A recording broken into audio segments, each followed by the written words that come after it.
আপনি এখনো আমার গায়ের উপর পড়ে আছেন কেন? সরুন এক্ষুনি। মেয়ে মানুষ দেখলেই হলো, শরীরে আর কোনো হুঁশ থাকে না, তাই না? আমাদের ভয়েস অফ নয়ন ইউটিউব চ্যানেলের রোমান্টিক লাভ স্টোরি গল্প শুনতে এখনই আমাদের চ্যানেলটি সাবস্ক্রাইব করে রাখুন। ধন্যবাদ।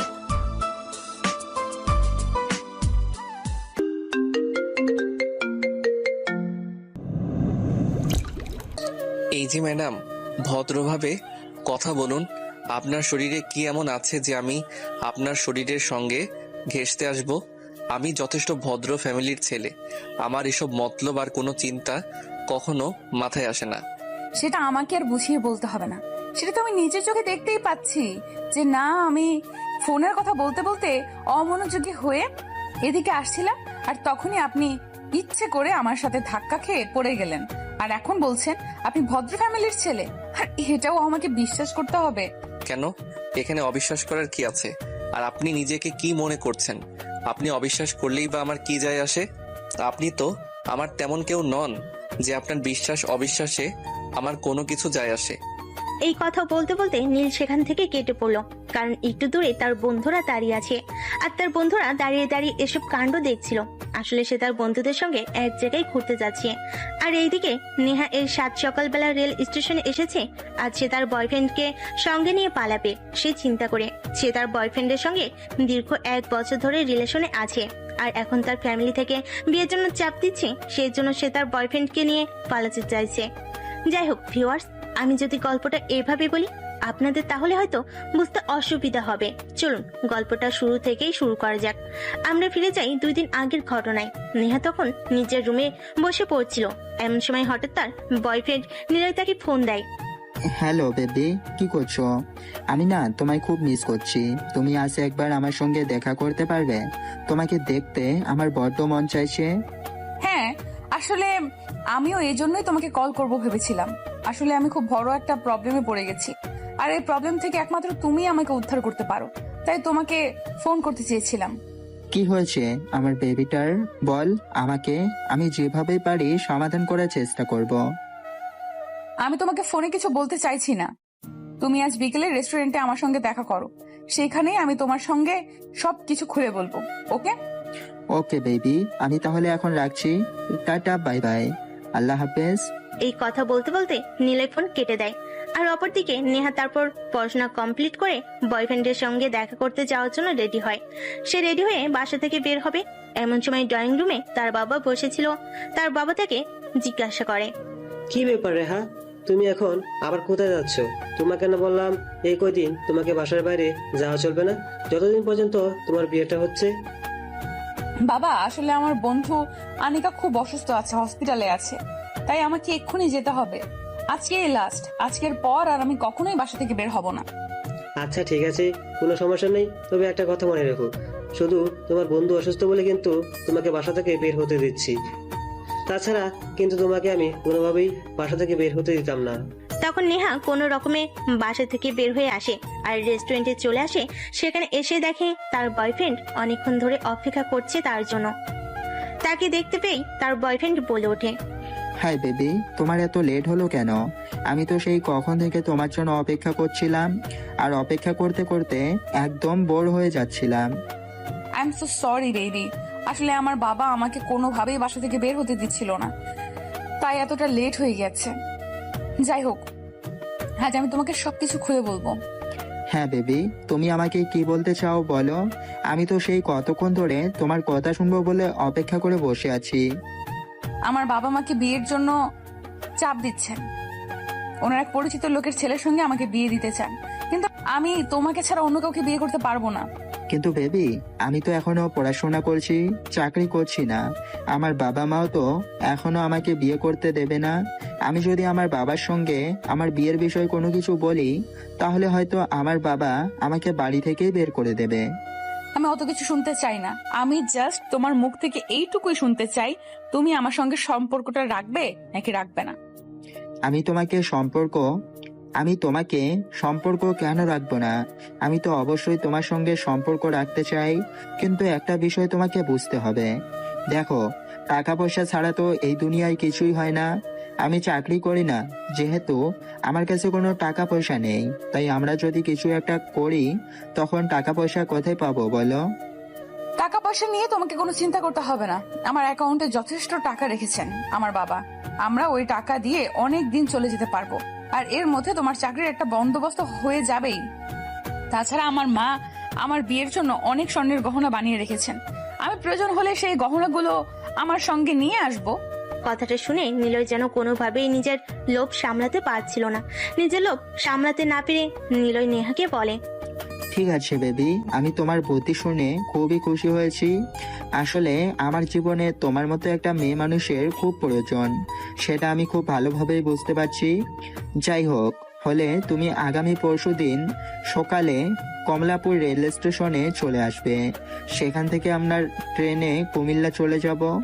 তারপর সেখান থেকেই শুরু হবে আমাদের নতুন জীবনের পথ চলা। ঠিক আছে, তাহলে এই কথাই রইলো। এখন তুমিও বাসায় যাও আর আমিও বাসায় যাই। এই কথা বলে নিলয় আর নেহা দুজনেই যার যার বাসায় চলে যায়। আর এদিকে নেহা বাসায় এসেই পালানোর জন্য ব্যাগপত্র গোছাতে শুরু করে। তার কাছে নগদে যত টাকা পয়সা ছিল, তার মায়ের কিনে রাখা স্বর্ণের গহনা ছিল, সবকিছু সে নিজের ব্যাগে নিয়ে নেয়। এদিকে দেখতে দেখতে তার বাড়ি থেকে বের হয়ে যাওয়ার সময় ঘনিয়ে এলো রাত 3টা বাজে। এমন সময় সে নিলয়কে ফোন করে। নিলয় তখন ঘুমাচ্ছিল। এত রাতে তাকে কেউ ফোন করে বিরক্ত করুক, এটা তার পছন্দ নয়। তাই সে অনেকটা রেগে গিয়ে ফোনটা রিসিভ করে বলে, এই নেহা, তোমার কি খেয়ে দিয়ে কোনো কাজ নেই? এত রাতে কেউ কাউকে ফোন করে? তুমি তো জানো এখন আমার ঘুমানোর সময়। নিলয়, তুমি সব কি বলছো? আজ তো তোমার আর আমার পালিয়ে যাওয়ার ডেট। আমি তো সবকিছু গুছিয়ে রেডি হয়ে বসে আছি, একটু পরে বাসা থেকে বের হব, আর এখন তুমি আমাকে এই কথা বলছো? সরি বেবি, আসলে আমার এই কথাটা মনে ছিল না, একদম ভুলে গেছিলাম। তুমি কোনো চিন্তা করো না, আমি এক্ষুনি রেডি হয়ে বাসা থেকে বের হচ্ছি। এই কথা বলতে বলতে নিলয় ফোন কেটে দিয়ে দেখে নেহা কিছুক্ষণের মধ্যেই বাসা থেকে বের হয়ে যায়। আর বাসার সামনে সে আগে থেকে একটা সিএনজি রিজার্ভ করে রেখেছিল। তারপর সিএনজি করে কমলাপুর রেল স্টেশনে ভোর 4টার মধ্যে চলে আসে। স্টেশনে পৌঁছে একের পর একটা ফোন করে যাচ্ছে নিলয়কে, কিন্তু নিলয় ফোন তুলছে না। এটা দেখে নেহা প্রচন্ড পরিমাণ খেপে যেতে শুরু করে। লাস্ট বার যখন নেহা নিলয়কে ফোন করে, তখন নিলয় ফোনটা তুলে আর রিসিভ করে অপর পাশ থেকে বলতে থাকে, বেবি, একটা সর্বনাশ হয়ে গেছে। আমি যখন বাসা থেকে বের হচ্ছিলাম তখন আমার বাবা আমাকে দেখে ফেলেছে। এখন আমার বাবা আমাকে রুমে আটকে রেখেছে। তুমি 10 মিনিট ওয়েট করো, আমি দেখছি, যেভাবে পারি চলে আসবো। এই কথা বলে নিলয় ফোনটা কাটিয়ে তারপর বাসা থেকে বের হয়। আসলে ঘটনা এরকম কিছুই না। নিলয় বেচেলার একটা ছেলে, তার বাবা মা শহরে থাকে না। আর যাই হোক ভিউয়ার্স, আমি মূল গল্পে যাই, আপনারা বাকি ইতিহাসটা গল্পে শুনবেন। তারপর নিলয় বাসা থেকে বের হয়ে স্টেশনে চলে আসে। আসলে কমলাপুর স্টেশন থেকে তার বাসা খুব একটা দূরে ছিল না, তাই 10 মিনিটের মতো সময় লাগে হেঁটে আসতে স্টেশনে। এসে দেখে নেহা তার জন্য অপেক্ষা করছে। তখন নেহার পাশে গিয়ে বসে আর নেহাকে বলে, নেহা, আমি তোমার বাবার চোখে ফাঁকি দিয়ে চলে এলাম, কিন্তু এখন কথা হচ্ছে তুমি যা যা বলেছিলে সবকিছু এনেছো তো? দেখো, আমি কিন্তু আমার বাসা থেকে একটা পয়সাও নিয়ে আসতে পারিনি। আমরা দুজন চলবো কি করে? আরে বাবা, আমি তোমাকে বললাম তো এই বিষয়ে তোমাকে কোনো চিন্তা করতে হবে না। আমি সবকিছু গোছগাছ করে তারপরে বাসা থেকে বের হয়েছি। এই যে আমার পাশটা দেখতে পাচ্ছো, এটা ভর্তি টাকা আর গহনা, আর আমার অ্যাকাউন্টে তো যথেষ্ট অ্যামাউন্ট আছেই, তাই তোমার চিন্তার কোনো কারণ নেই। তুমি সত্যি বলছো তো? আমার কিন্তু একদম বিশ্বাস হচ্ছে না। তুমি আমাকে একটু দেখাও তো দেখি। তখন নেহা তার পার্স খুলে সবগুলো টাকা আর গহনা নিলয়কে দেখে। এটা দেখে নিলয় কোনোভাবেই লোভ সামলাতে পারে না, তাই নিলয় নেহাকে বলে, বেবি শোনো, এটা কমলাপুর রেল স্টেশন। এখানে চুরি টাকা দিলে হয় হামেশাই হয়ে থাকে। আর তুমি তো মেয়ে মানুষ, মেয়ে মানুষদেরকে চোর ডাকাতেরা একটু বেশি সহজ সরল মনে করে। তাই একটা কাজ করো, তোমার এই পার্সটা আমার কাছে দাও, আমি আমার কাছে রাখি, তাহলে এটা সবচেয়ে বেশি নিরাপদ থাকবে। নেহা তখন আর দুবার চিন্তা না করে তার পার্সটা নিলয়ের হাতে তুলে দেয়। আর তখনই নিলয় নেহাকে বলে, বেবি, তুমি এখানে 2 মিনিট ওয়েট করো, আমার না খুব জোরে হিসু পেয়েছে। পাশেই টয়লেট আছে, আমি হিসু করে এখনই চলে আসবো। আচ্ছা ঠিক আছে, কোনো সমস্যা নেই, তুমি এক্ষুনি চলে আসবে। ট্রেন ছাড়তে আরো 25 মিনিট সময় বাকি আছে। এই কথা বলে নিলয় সেখান থেকে চলে যায়। আর এদিকে নেহা বসে বসে নিলয়ের জন্য অপেক্ষা করতে থাকে।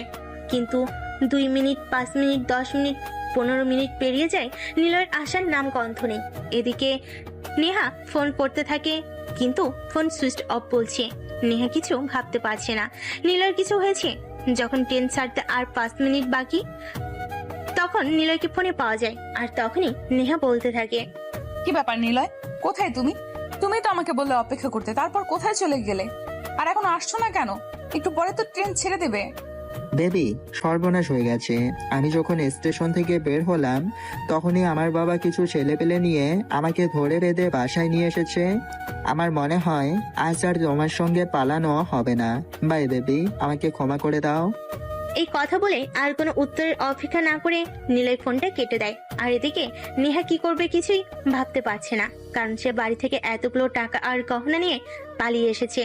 এখন সে খালি হাতে কিভাবে বাসায় ফিরে যাবে? আর বাসায় ফিরে গিয়েই বা বাবা মাকে কি কি বলবে, কিছুই ভাবতে পারছে না। তাই সে আনমনা হয়ে রেল স্টেশনে হাঁটছিল।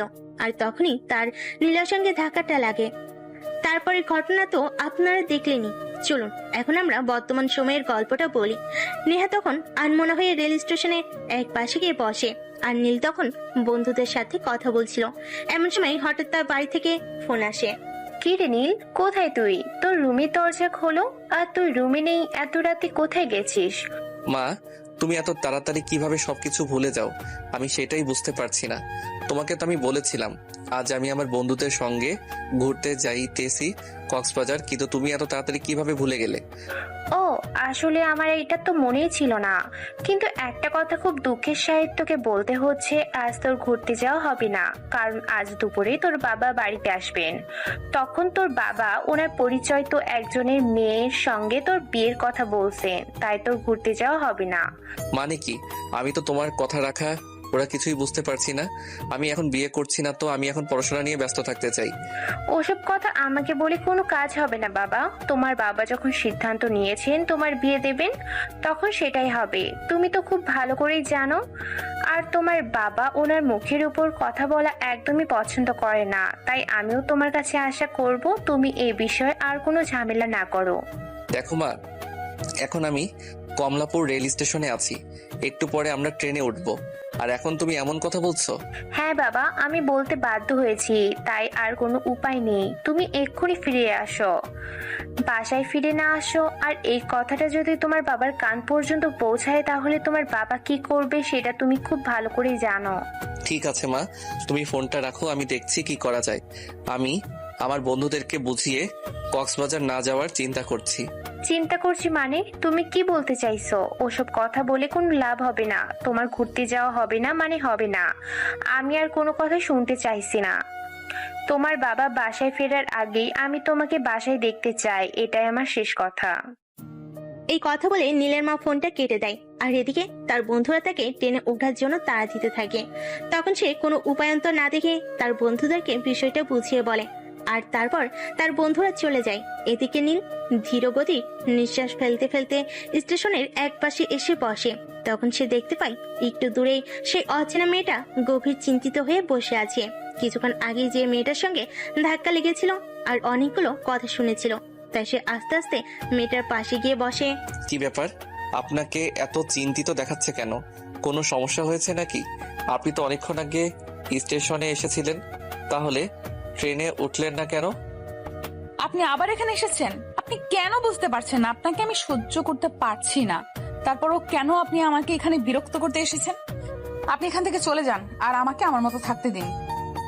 তখন পাশ দিয়ে একটা ছেলে চা গরম বলে চেঁচিয়ে যাচ্ছিল। আর নেহা ওই ছেলেটাকে ডাক দিয়ে 1 কাপ চা দিতে বলে। ছেলেটা নেহার দিকে 1 কাপ চা এগিয়ে দেয়। মানছি, একটু আগে আপনার সঙ্গে আমার একটা ভুল বোঝাবুঝি হয়েছে, কিন্তু আপনি আমাকে পাশে রেখে একা একা চাটা খেতে পারবেন? মানে আমি আপনাকে এটা বোঝাতে চাইছি যে একা একা চা খেতে ভালো লাগে। আপনি তোমার মতো পরিচিত কেউ নন, আর আপনার সাথে আমার কোনো সম্পর্ক নেই, তাই আমি আপনাকে চা কেন অফার করব? আমি এখানে একাই আছি, তাই আমি একাই চাটা খাবো। আপনার যদি খাওয়ার ইচ্ছে থাকে আপনি খেতে পারেন। I have don't problem. কিন্তু আমার তো আপনার পয়সা দিয়ে চা খেতে ইচ্ছে করছে। যদি কিছু মনে না করেন তাহলে আপনি একটা চাকরিতে দিন না, আপনার সঙ্গে বসে বসে চা খাই আর গল্প করি। তখন নেহা ওই চাওয়ালা ছেলেটার কাছ থেকে আরেক কাপ চা কিনে নেয় আর সেটা নীলের হাতে তুলে দেয়। তারপর দীর্ঘ নিঃশ্বাস ফেলতে ফেলতে চায়ের চুমুক দিতে থাকে। তখন নীল নিজের থেকেই বলে, আচ্ছা ম্যাডাম, দেখুন আপনার সঙ্গে আমার যা হয়েছে তো হয়েছে, এখন তোমার সেই সব কিছু মনে রেখে কোনো লাভ নেই। তাই আমি আপনাকে একটা কথা জিজ্ঞাসা করতে চাই, দয়া করে যদি উত্তর দেন। হ্যাঁ, কি বলবেন বলুন, আমি শুনছি।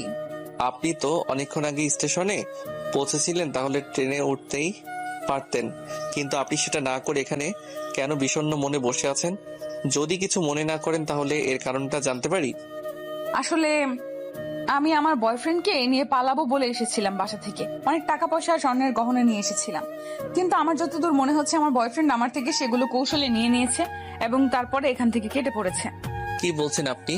আপনার বয়ফ্রেন্ড এতটা স্বার্থপর?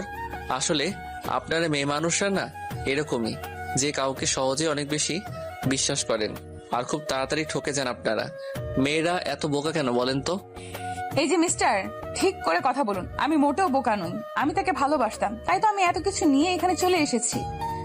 মাকে নিয়ে সংসার করব বলে আপনারা ছেলেরা, প্রতারক ছেলেরা ভালোবাসার মূল্য দিতে জানেন না। আপনার সঙ্গে আমি একমত হতে পারলাম না।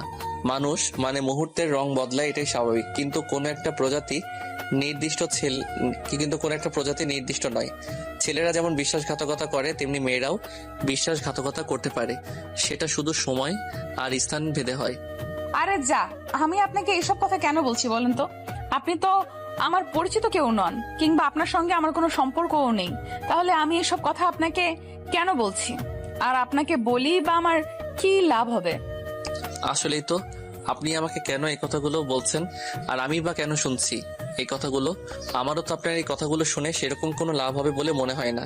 যাই হোক, আপনি এখন কি করবেন চিন্তা করছেন? বাসায় ফিরে যাবেন নাকি অন্য কিছু? আমি কোনো কিছুই ভাবতে পারছি না, কি করব আমি আর এখন আমার কি করা উচিত। আসলে আমার মেজাজটা খুবই খারাপ হয়ে গেছে। আমি আমার মায়ের আলমারি থেকে মায়ের বিয়ের গহনা সহ আমার বিয়ের জন্য অনেকগুলো গহনা তৈরি করে রেখেছিল, সেগুলোই নিয়ে চলে এসেছিলাম, আর বেঈমানটা সব কিছু নিয়ে পালিয়ে গেল। দেখুন, আমি আপনার বন্ধু নাই হতে পারি, কিন্তু বন্ধু হিসেবে একটা উপদেশ আপনাকে দিতে পারি।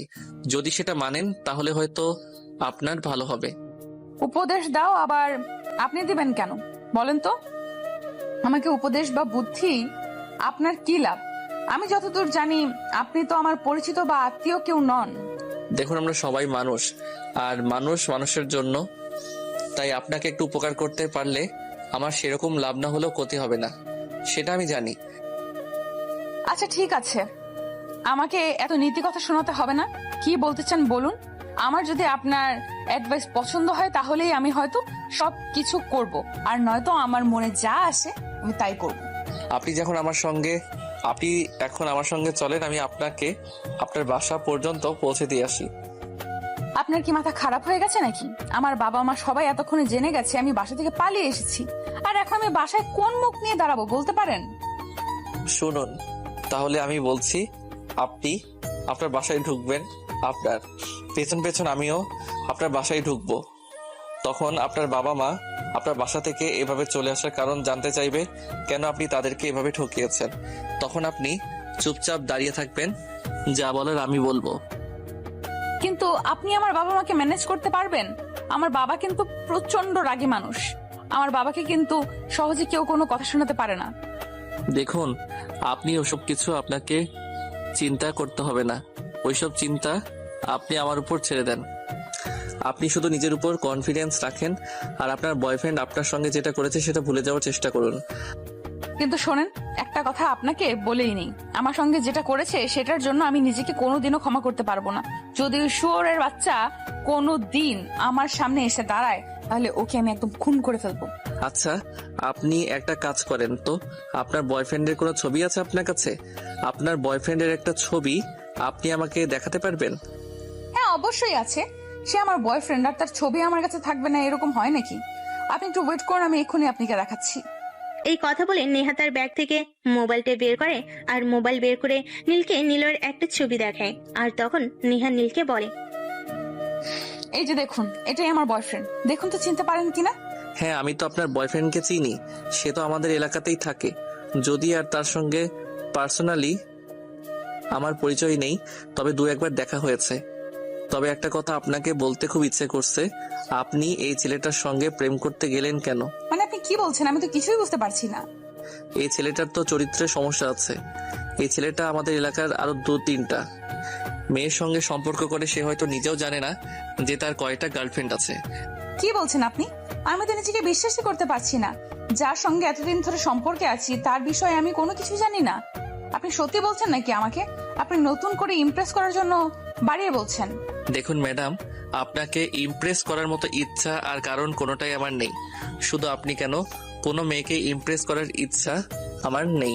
আর যদি থাকতো তাহলে হয়তো এতদিনে আপনার বয়ফ্রেন্ডের মতো আমারও বেশ কয়েকটা গার্লফ্রেন্ড আমার পকেটে থাকতো।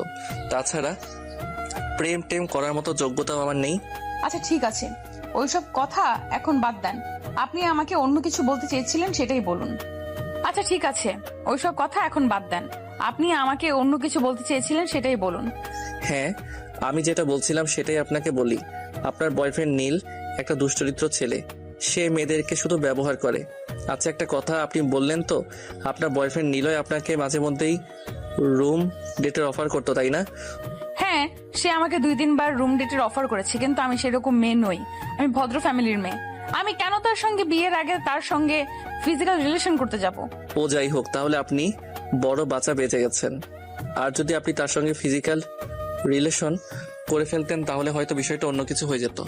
যেমন ধরুন, আপনি যদি তার সঙ্গে ফিজিক্যাল রিলেশন করতেন, অ্যাক্সিডেন্টলি আপনি যদি প্রেগনেন্ট হয়ে যেতেন তাহলে কি করতেন? হ্যাঁ, আমি তো এখন সেই চিন্তাটাই করছি। আমি যদি অ্যাক্সিডেন্টালি প্রেগনেন্ট হয়ে যেতাম তাহলে আমি কি করতাম? বড়জোর বেঁচে গেছি যে আমি তার সঙ্গে ফিজিক্যাল রিলেশনে জড়াইনি। যাই হোক, ওসব কথা এখন বাদ দিন। চলুন আপনাকে বাসা পর্যন্ত এখন পৌঁছে দিই, তারপর যা হওয়ার তাই হবে।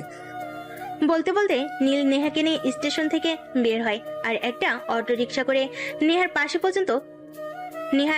বাসা পর্যন্ত চলে আসে। বাসার সামনে এসে রিক্সা দাঁড়াতেই নেহা নীলকে বলে, দেখুন, আমার খুব ভয় করছে।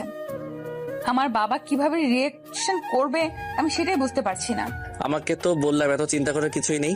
আপনি আমার উপর ভরসা রাখুন, যা হয় আমার উপরই হবে। আর চিন্তা করার কিছুই নেই। সো প্লিজ আপনি শুধু ভিতরে নিয়ে চলেন আমাকে।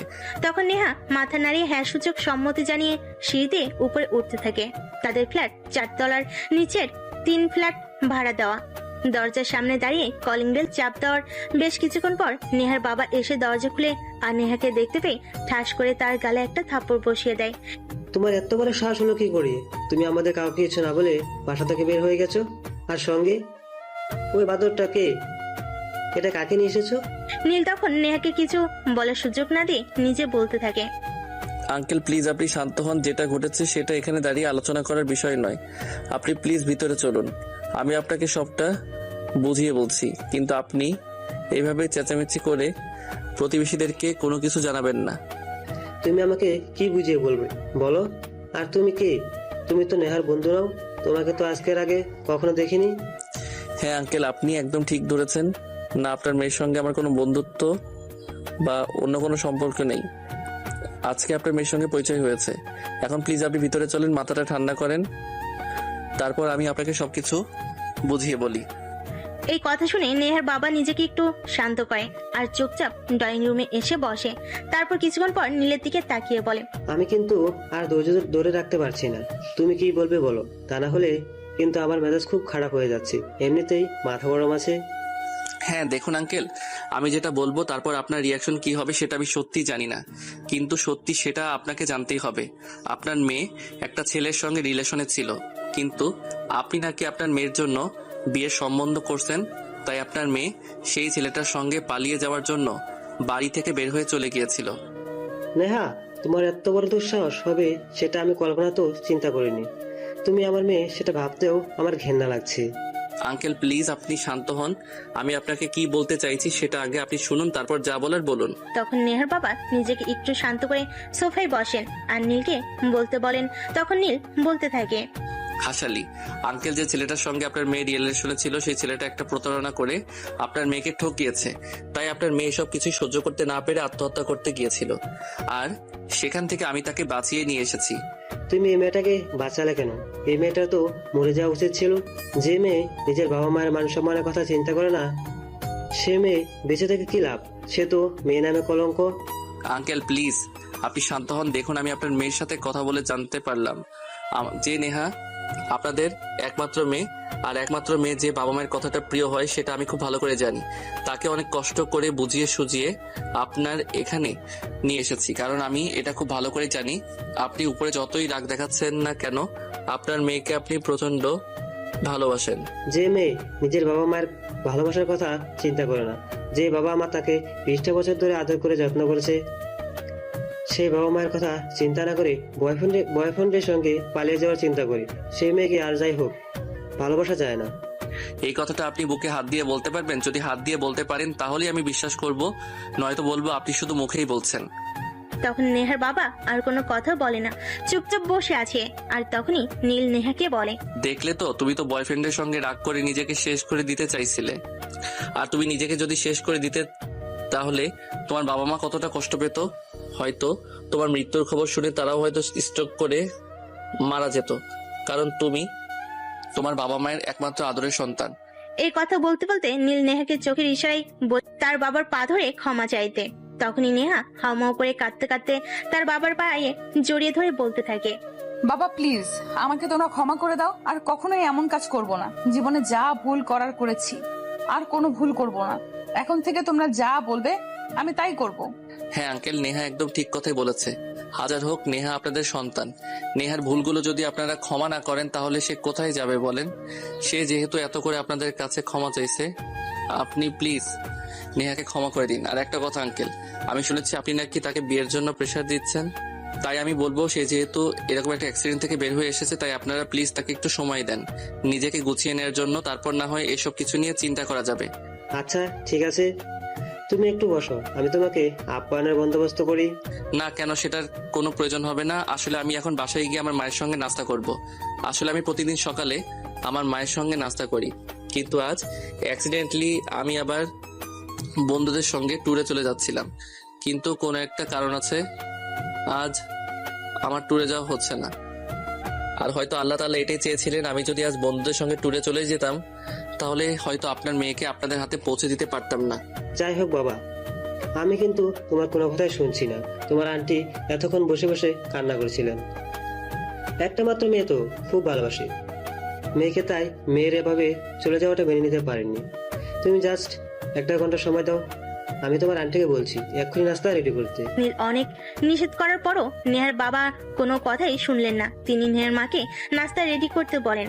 আর তারপর নাস্তা শেষ হলে নীল তাদের সবার কাছ থেকে বিদায় নিয়ে নিজের বাসার উদ্দেশ্যে রওনা দেয়। আর নেহা তাকে গাড়ির গেট পর্যন্ত এগিয়ে দেয়। যখন গাড়িতে উঠে যাচ্ছিল তখন নেহা বলে, তা মিস্টার, আপনি এত বড় একটা উপকার করলেন, আপনাকে তো ধন্যবাদ জানানোই হলো না। অন্তত আপনার ফোন নাম্বারটা দিয়ে যান, যাতে মাঝে মধ্যে আপনার খোঁজ খবর নিতে পারি। ফোন নাম্বার নিবেন না? আচ্ছা ঠিক আছে, কোনো সমস্যা নেই এলিয়েন। এই বলে নিজের একটা অটোতে উঠে আর তারপর বাসে চলে আসে। বাসে এসে কলিং বেল চাপ দিতেই তার মা দরজা খুলে আর দরজায় দাঁড়িয়ে থেকে বলতে থাকে, কি ব্যাপার নীল, স্টেশন থেকে আসতে তো এত সময় লাগে না? তুমি এতক্ষণ কোথায় ছিলে? এখন ভিতরে চলো, তারপর সময় করে সবকিছু খুলে বলবো। এখন বলা যাবে না, অনেক সময় লাগবে। বলতে বলতে সে তার মাকে নিয়ে ভিতরে চলে আসে আর বিছানায় এসে শুয়ে একটা লম্বা ঘুম দেয়। বিকেল প্রায় 3টা হবে বাজে। সে তখনও ঘুমাচ্ছিল। এমন সময় হঠাৎ করে ফোনের রিংটোন বাজতে শুরু করে। মোবাইলটা হাতে নিয়ে দেখে একটা আননোন নাম্বার থেকে ফোন এসেছে। সে সচরাচর আননোন নাম্বারে ফোন রিসিভ করে না, কিন্তু পরপর ফোনটা বেজে যাচ্ছিল, তাই সে ফোনটা রিসিভ করে। কি ব্যাপার মিস্টার, ফোন রিসিভ করতে ভয় লাগে নাকি? সে কখন থেকে ফোন দিয়েই চলেছে, কিন্তু আপনি কোনোভাবেই ফোনটা রিসিভ করছেন না কেন বলেন তো? কে আপনি? আর আপনার ফোন রিসিভ করতে হবে সেটা কোন গ্রন্থে লেখা আছে? ও পরিচিত কাউকে এত কল করতে হয় নাকি? আরে সকালবেলা আমাকে এত বড় একটা বিপদের হাত থেকে বাঁচালেন, আর এখন জিজ্ঞেস করছেন কি আমি? আপনি তো বড্ড ভুলো মনের মানুষ, কোনো কিছুই মনে রাখতে পারেন না। ও আপনি নেহা? আসলে তখন তো আপনি শুধু আমার নাম্বারটা নিয়েছিলেন, আপনার নাম্বারটা তো আমাকে দেননি। তাই আপনার নাম্বারটা চিনতে পারিনি। যাই হোক, আমি চলে আসার পর আর কোনো গন্ডগোল হয়নি তো? আরে না, আপনি যেভাবে গল্পটাকে সাজিয়েছেন এরপর কি আর গন্ডগোল হওয়ার কোনো চান্স আছে? যাই হোক, কি করছিলেন আপনি? কি আর করবো, বন্ধুদের সঙ্গে ঘুরতে যেতে তো পারলাম না, তাই ঘুমাচ্ছিলাম। আর আপনি কি করছেন? একজনের সঙ্গে কথা বলছি। তাই নাকি? আচ্ছা ঠিক আছে, তাহলে কথা বলুন, আর কথা শেষ হলে মন চাইলে ফোন দিয়েন। আরে বাবা, আপনি এরকম কেন বলেন তো? আমি তো আপনার সঙ্গে কথা বলছি, সেটাই তো বললাম। আর আপনি এত বেশি বলছেন কেন সেটাই বুঝতে পারছি না। ও আসলে আমি আপনার কথাটা বুঝতে পারিনি। যাই হোক, এখন কি চিন্তা ভাবনা করছেন? আবার নতুন করে কারোর সঙ্গে প্রেম করবেন নাকি? না, সেসব কিছু নিয়ে এখনো তেমন কোনো চিন্তা করিনি। তবে একজনকে আমার খুব ভালো লেগে গেছে। সে যদি আমার সাথে প্রেম করতে চায় অবশ্যই আমি তার সঙ্গে প্রেম করব। আপনার মেয়েরা পারেনও বটে, একটা মেয়েরই আসল অবদান হলো না, আর একটা প্রেম করার ইচ্ছে করছেন। যাই হোক, সেসব আপনাদের নিজেদের ব্যক্তিগত ব্যাপার, আমি কেন সেসব নিয়ে নিজেকে ইনভলভ করছি? আচ্ছা, আপনি এত আনরোমান্টিক কেন বলেন তো? বয়স তো কম হলো না, একটা প্রেম টেম করেন। আর প্রেম করতে না পারলে বিয়ে তো করেন। প্রেম হয়তো আমাকে দিয়ে হবে না, তবে বিয়েটা হবে হয়তো, কারণ আমার মা বলেছে আমার বাবা নাকি আমার জন্য বিয়ের সম্বন্ধ করছেন, তাই বিয়েটা হয়তো হয়ে যেতে পারে। কিন্তু আমার মন প্রাণ রোমান্টিক ছেলের সঙ্গে কে প্রেম করবে বলেন তো? আচ্ছা, যদি কিছু মনে না করেন একটা কথা বলি, আপনি কেমন মেয়ে পছন্দ করেন? যদি বলতেন তাহলে হয়তো আমি আপনাকে একটু সহযোগিতা করতে পারতাম। না ম্যাডাম, আমাকে সহযোগিতা করার কোনো প্রয়োজন নেই। আপনি নিজের চরকে তেল দেন। আমি রাখছি, খুব ঘুম পাচ্ছে, ঘুমাবো আমি। আপনি আমার কাঁচা ঘুমটা ভেঙে দিলেন। ও তাই নাকি? আচ্ছা সরি, রাখছি তাহলে। ভালো থাকবেন, টাটা, বাই বাই। এই কথা বলে নেহা ফোনটা কেটে দেয়। সন্ধ্যা হয়ে যায়, নীলের বাবা বাড়িতে আসে, কিন্তু সেরকম কোনো আভাস পাওয়া যায়নি। পরের দিন ব্রেকফাস্ট টেবিলে যখন নীল ব্রেকফাস্ট করতে আসে, তখন নীলের বাবা বলে, দেখো নীল, তুমি এখন যথেষ্ট বড় হয়ে গেছো, তাই আমি চাইছি এখন তোমার বিয়ে শাদী নিয়ে চিন্তা ভাবনা করতে। কিন্তু বাবা, আমার অনার্স কমপ্লিট করতে তো আরো 3 মাস সময় বাকি আছে। আগে পড়াশোনাটা শেষ করি, তারপর বিয়ে শাদী নিয়ে চিন্তা করি। আচ্ছা ঠিক আছে, সে তুমি যা ভালো মনে করো তাই করো।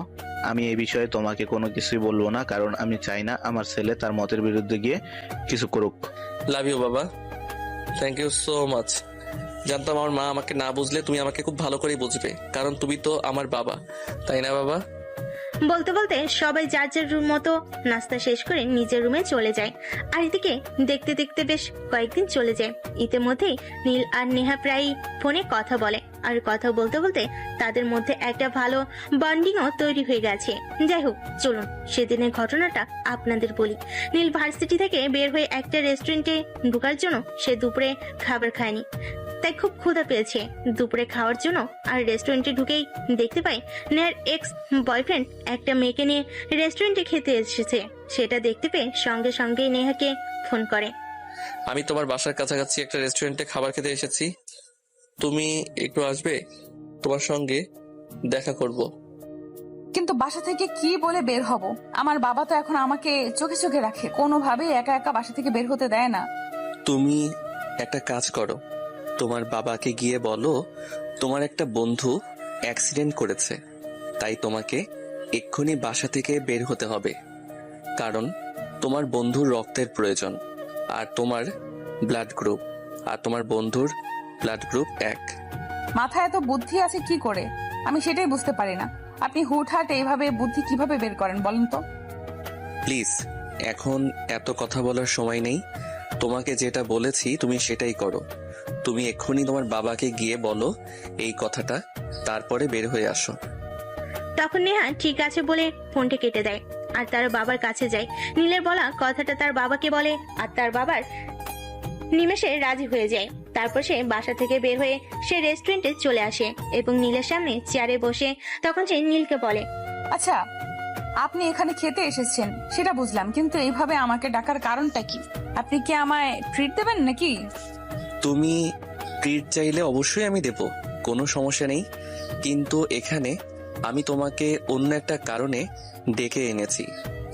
কি যে বলেন না, আপনি আমার কথার আগামাথা কিছুই বুঝতে পারি না। আপনি আমাকে রেস্টুরেন্ট থেকে এনেছেন কোথায় ট্রিট দিবেন, সেটা না করে বলছেন আপনি আমাকে অন্য কোনো কারণে ডেকে এনেছেন। আচ্ছা ঠিক আছে, বলেন কি কারণ? নীল তখন তার থেকে 15 ফুট দূরতে বসে থাকা দুজন তরুণ তরুণীর দিকে ইশারা করে আর বলে, ওই যে দেখো, তোমার বয়ফ্রেন্ড নিলয়ের আসল চরিত্র। সেদিন তুমি অনেক বলেছিলে আমি তোমাকে ইমপ্রেস করার জন্য বাড়ি বানিয়ে বানিয়ে বলেছি। এখন কি বলবে বলো? নীল অন্য একটা মেয়েকে রেস্টুরেন্টে নিয়ে খেতে এসেছে আর সে মেয়েটার সঙ্গে হাত ধরাধরি ঘেঁষাঘেঁষি করে কথা বলছে। এইসব কিছু দেখে নেহা আর সহ্য করতে পারছে না। তখন নীল বলে, কি ব্যাপার নেহা, বয়ফ্রেন্ডকে অন্য মেয়ের সঙ্গে দেখে খুব রাগ হচ্ছে বুঝি? বয়ফ্রেন্ডকে অন্য মেয়ের সঙ্গে দেখে আমি জেলাস ফিল করছি সেরকমটা নয়, আমি শুধু মেয়েটার জন্য আফসোস করছি, কারণ সেও হয়তো আমার মতো বোকা, আর বোকা না হলে এরকম একটা প্রতারকের প্রেমে পড়তো না। আচ্ছা, তুমি একটা কাজ করতে পারবে? যাই হোক, কাজ পরে করো, তোমার তো যা ক্ষতি হওয়ার হয়েই গেছে। তুমি এমন কিছু একটা করো যাতে এই মেয়েটার কোনো ক্ষতি না হয়। হ্যাঁ, আমিও মনে মনে এরকমটাই ভাবছিলাম, কিন্তু আমি কি করব? আর মেয়েটা কেনই বা আমাকে বিশ্বাস করবে? মেয়েটা তোমাকে কেন বিশ্বাস করবে? মানে মেয়েটাকে তোমার বিয়ে বিশ্বাস করাতেই হবে। তাছাড়া মেয়েটাকে বিশ্বাস করানো কি এমন কঠিন কাজ? তোমার কাছে তো তোমার আর তোমার বয়ফ্রেন্ডের অনেক ছবি আছে, এর থেকে দুই একটা দেখালেই হবে। মেয়েদেরকে বিশ্বাস করানোর জন্য এত কিছু প্রয়োজন পড়ে না, মেয়েরা অল্পতেই বিশ্বাস করে। বুঝতে পেরেছো? হ্যাঁ, আমি সবটা বুঝতে পেরেছি, আর কোনো সমস্যা নেই। আপনি এখানে থাকেন, আমি আসছি। বলে নেহা সেখানে আর এক মুহূর্ত দেরি না করে সোজা নিলয়ের সামনে গিয়ে দাঁড়ায়। আর নিলয় তাকে দেখে অনেকটা থতমত হয়ে বলে, কি ব্যাপার, তুমি এখানে কি করে এলে? কেন, আমাকে দেখে খুব অবাক হয়েছিস তাই না? তুই কি ভেবেছিলি সেদিন আমি আত্মহত্যা করব? না, আমি আত্মহত্যা করার মতো মেয়ে নই। তুই আমার সঙ্গে যেটা করেছিস খুব খারাপ করেছিস, এর পরিণাম আজ আমি তোকে বোঝাবো। এই কথাটা বলে নেহা নিলয়ের শার্টের কলার টেনে ধরে দাঁড় করায়। এমন সময় পাশ থেকে ওই মেয়েটা বলে, আরে আরে, এসব কি করছেন আপনি? আপনি আমার বয়ফ্রেন্ডের সাথে কলার এভাবে চেপে ধরেছেন কেন? ছাড়ুন, আপনি ছাড়ুন বলছি, তা না হলে কিন্তু আমি রেস্টুরেন্ট অথরিটির কাছে আপনার নামে কমপ্লেন করব। এই মেয়ে, চুপ কর। তুই তুই কাকে বয়ফ্রেন্ড বলছিস? সেই নর্দমার কিটকে? এটা তো একটা ঠগ, ভণ্ড, প্রতারক। আমার সঙ্গে কি করেছে তুই জানিস? জানলে তুই নিজে ওকে জুতা পেটা করবি। আর এসব কি বলছেন আপনি? আর নিলয়, এই মেয়েটা কে? আর এই মেয়েটা এসব কথা কেন বলছে? হারামজাদা, কি বলবে? আমি তোকে বলছি, শোন, এটা আমার এক্স বয়ফ্রেন্ড। এর সঙ্গে আমার দীর্ঘদিনের সম্পর্ক ছিল। আমার পরিবার থেকে আমাকে বিয়ের জন্য চাপ দিচ্ছিল, তাই আমি তাকে নিয়ে পালিয়ে যাব বলে বাসা থেকে অনেক টাকা পয়সা নিয়ে পালিয়ে আসি। কিন্তু এই ভণ্ড প্রতারক আমাকে ঠকিয়ে টাকা পয়সা আর গয়না নিয়ে পালিয়ে যায়।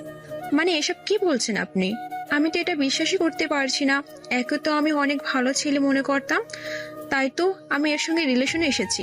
আর আমার বাবা মা যদি জানতে পারে আমি এমন একটা বদমাশের সঙ্গে রিলেশনে এসেছি, তাহলে তো আমার বাবা মা আমাকে মেরেই ফেলবে। প্লিজ বেবি, তুমি আমাকে ভুল বোঝো না। এই মেয়েটা একদম মিথ্যা কথা বলছে। এই মেয়েটাকে আমি চিনি না। এই মেয়েটার সাথে আজকের আগে কখনো আমার দেখাই হয়নি। প্লিজ, তুমি আমাকে ভুল বোঝো না। কিন্তু সম্পূর্ণ কথাটা শেষ করার আগেই নেহা তার পায়ের জুতো খুলে নিলয়কে পেটাতে শুরু করে আর বলতে থাকে, শালা হারামজাদা, আমি তোকে মিথ্যা কথা বলছি নাকি তুই এই মেয়েটাকেও আমার মতো টোপ গিলাচ্ছিস? দাঁড়া, মেয়েদের সঙ্গে প্রতারণা করার মজা আজ তোকে আমি হাড়ে হাড়ে বোঝাবো। এই কথাগুলো বলে নেহা সজোরে নিলয়কে আঘাত করতে থাকে। আর আঘাত করার এক পর্যায়ে সে ঠাস করে নীলের নাক বরাবর একটা ঘুষি মারে। আর তখনই নিলয়ের নাক ফেটে রক্ত বের হতে থাকে। এটা দেখে নিলয়ের নতুন গার্লফ্রেন্ড সেখান থেকে দৌড়ে পালিয়ে যায়। আর নীল দৌড়ে এসে নেহাকে ধরে বলে, আরে এটা কি করলে তুমি? এখন তো পুলিশ কেস হয়ে যেতে পারে, চলো এখান থেকে পালাই আগে। এই কথা বলে নীল আর নেহা সেখান থেকে দৌড়ে বের হয়ে আসে। আর বাইরে এসে রাস্তার সাইডে একটা গাছের নিচে বসে পড়ে। আর তখন নীল নেহাকে বলে, তুমি তো দারুণ মারপিট করতে পারো, তোমাকে সিনেমার অ্যাকশন হিরোইন বানালে কিন্তু বেশ মানাতো। এই যে দেখুন, একদম পাম দিতে আসবেন না। এই শালা আমার সঙ্গে যত বড় প্রতারণা করেছে, এর শাস্তি আরো হওয়া উচিত ছিল। আমার মায়ের বিয়ের গয়না, আমার জন্য তৈরি করে রাখা গয়না, আমার বাবার এতগুলো টাকা সবগুলো মেরে দিয়েছে। একে তো আমার খুন করে ফেলা উচিত। আচ্ছা ঠিক আছে, এখন আপনি শান্ত হন, যা করার পরে করবেন। কিন্তু একটা কথা বলুন তো, আপনি তো আসলে অনেকদিন ধরে রিলেশনে ছিলেন, আপনি যেভাবে তাকে মারলেন, আপনার কি একটু দয়া মায়া লাগেনি?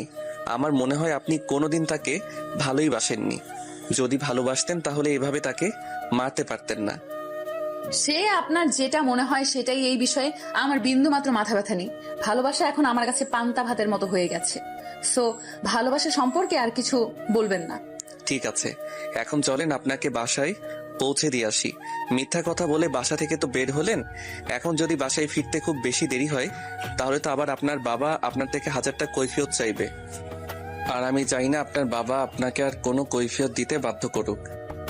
জানেন, ওই শালার পুতকে যখন আমি নাক বরাবর ঘুষি মারলাম আর যখন ওর মার পেটের রক্ত জোর করছিল, তখন সে আমার কি আনন্দ লাগছিল সেটা আমি আপনাকে বলে বোঝাতে পারবো না। সেই জন্যই তো বলছি, তুমি যদি সিনেমার অ্যাকশন হিরোইন হতে তাহলে কিন্তু তোমায় দারুণ মানাতো। লাল টুকটুকে চেহারা আর সেই সঙ্গে যা অ্যাকশন করো একদম ফাটিয়ে দিতে। হ্যাঁ, এখন আর বক বক না করে আমায় বাসায় পৌঁছে দিন। ট্রিট তো আর দিলেন না। আচ্ছা ঠিক আছে, তুমি কি খাবে? বাসায় গিয়ে আমায় ফোন করে বলো, আমি সন্ধ্যায় তোমার ব্যালকনিতে পৌঁছে দেবো। আচ্ছা ঠিক আছে, কথা বলে নেহা গাড়িতে উঠে বসে আর নীল তার পাশে বসে ড্রাইভ করতে থাকে। তাদের বাসার সামনে এসে সে নেহাকে নামিয়ে দিয়ে সেখান থেকে চলে যায়। বাসায় গিয়ে কিছুক্ষণ পর সে নেহাকে ফোন করে। কি খবর ম্যাডাম? বাসায় যাওয়ার পর আঙ্কেল কিছু বলেছিল? না, কিছু বলেনি। যেখানে আপনার বুদ্ধি আছে সেখানে অন্য কারো কিছু বলার সাহস আছে নাকি? আচ্ছা, আপনার মাথাটা দিয়ে বানানো বলবেন। যদি কোনোদিনও সেরকম কোনো সম্পর্ক গড়ে ওঠে তাহলে অবশ্যই বলবো। যাই হোক, তুমি কিছু খাবে বলেছিলে, বলো কি খাবে? আমি সন্ধ্যায় তোমার ব্যালকনিতে পৌঁছে দেবো। আচ্ছা, আপনার মাথাটা কি দিয়ে বানানো বলবেন? আরে না, আমি কিছু খাবো না, এমনিতেই আপনার সঙ্গে মজা করছিলাম। আর কি, তাছাড়া আমার বাবার বাড়িতে আর নতুন 2জন সিকিউরিটি গার্ড নিয়োগ করেছে, আপনি কোনোভাবেই আসতে পারবেন না। আমি কিভাবে আসবো না আসবো সেসব বিষয়ে তোমাকে চিন্তা করতে হবে না। কি খাবে বলো? আচ্ছা ঠিক আছে, আপনি যখন এতটা রিস্ক নিতে চাইছেন তাহলে আমিও দেখতে চাই আপনি কত বড় বীর পুরুষ। একটা কাজ করবেন, আমার কাচ্চি বিরিয়ানি খেতে খুব মন চাইছে, 1 প্যাকেট কাচ্চি বিরিয়ানি হলেই হবে। আচ্ছা ঠিক আছে, আপনি যখন এতটা রিস্ক নিতে চাইছেন তাহলে আমিও দেখতে চাই আপনি কত বড় বীর পুরুষ। একটা কাজ করবেন, আমি কাচ্চি বিরিয়ানি খেতে খুব মন চাচ্ছে, একটা কাচ্চি বিরিয়ানি হলেই হবে। এই সামান্য 1 প্যাকেট কাছে বিরিয়ানি, আর এটা আমি তোমাকে খাওয়াতে পারবো না। ওকে, তুমি ওয়েট করতে থাকো, সন্ধ্যা 7টা বাজে। এর আগেই তোমার বেলকনিতে কাচ্চি বিরিয়ানি পৌঁছে যাবে। এই কথা বলে সঙ্গে সঙ্গে নীল ফোনটা কেটে দেয়। আর এদিকে বিকেল গড়িয়ে সন্ধ্যা হতে থাকে। নেহা অপেক্ষা করতে থাকেন নীল কখন তার জন্য বিরিয়ানি নিয়ে আসবে। আদৌ কি নীল তার জন্য বিরিয়ানি নিয়ে আসতে পারবে? আর আসলেও কি সেটা তার হাত পর্যন্ত পৌঁছবে, তার পেটে পড়বে? তো ভিউয়ার্স, চলুন দেখা যাক কি হয়। সন্ধ্যা হবে এমন সময় নীল বাসা থেকে বের হয় আর তার পরিচিত বেস্ট কাচ্চি বিরিয়ানি যেখানে পাওয়া যায় সেখানে চলে যায়। সেই দোকান থেকে 2 প্যাকেট কাচ্চি বিরিয়ানি কিনে তারপর সেখান থেকে সোজা নেহার বাসায়। তার বাসার সিকিউরিটি গার্ড আছে, সামনে রেখে পিছনের গেটে তো আর কোনো সিকিউরিটি নেই। তারপর সেখান থেকে সোজা নেহার বাসা।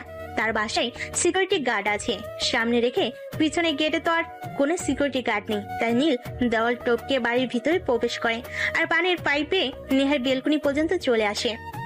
নেহা তখন নিজের রুমে বসে বসে নীলের জন্য অপেক্ষা করছিল। নীল বেলকুনিতে উঠে গেছে, কারণ বেলকুনিতে কোনো গ্রিল দেওয়া ছিল না, তাই সহজেই রুমের ভিতরে চলে আসে। নীলকে দেখে নেহা একটা চিৎকার দিবে এমন সময় নীল তার মুখ চেপে ধরে আর বলে, এই কি করছো তুমি?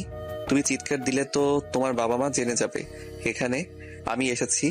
একটা কাজ করো, তাড়াতাড়ি রুমের দরজাটা লাগিয়ে দিয়ে এসো। কিন্তু আপনি এখানে আসলেন কিভাবে? আমাদের বাড়ির সিকিউরিটি গার্ড আপনাকে দেখেনি? সিকিউরিটি গার্ড যদি আমাকে দেখতেই পেতো তাহলে আমি এখনো এখানে দাঁড়িয়ে আছি কিভাবে?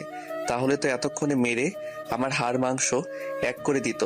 যাই হোক, তোমাকে যেটা বলেছি সেটাই করো। তখন নেহার রুম থেকে বের হয়ে চারপাশ একটু ভালো করে দেখে, তারপর রুমে এসে দরজাটা লাগিয়ে দেয়। আর বিরিয়ানির প্যাকেট দুটো তখন নীল নেহার হাতে তুলে দেয়। দুটো বিরিয়ানির প্যাকেট দেখে নেহা বলে, আরে আপনি তো দেখছি পাগল হয়ে গেছেন। আমি বিরিয়ানি খেতে চাইলাম বলে আপনি 2 প্যাকেট নিয়ে এসেছেন। আমি তো 1 প্যাকেট বিরিয়ানি শেষ করতে পারি না, সেখানে 2 প্যাকেট কিভাবে শেষ করব? তুমি কি নিজের খাওয়া ছাড়া দুনিয়াতে আর কিছু বোঝো না নাকি?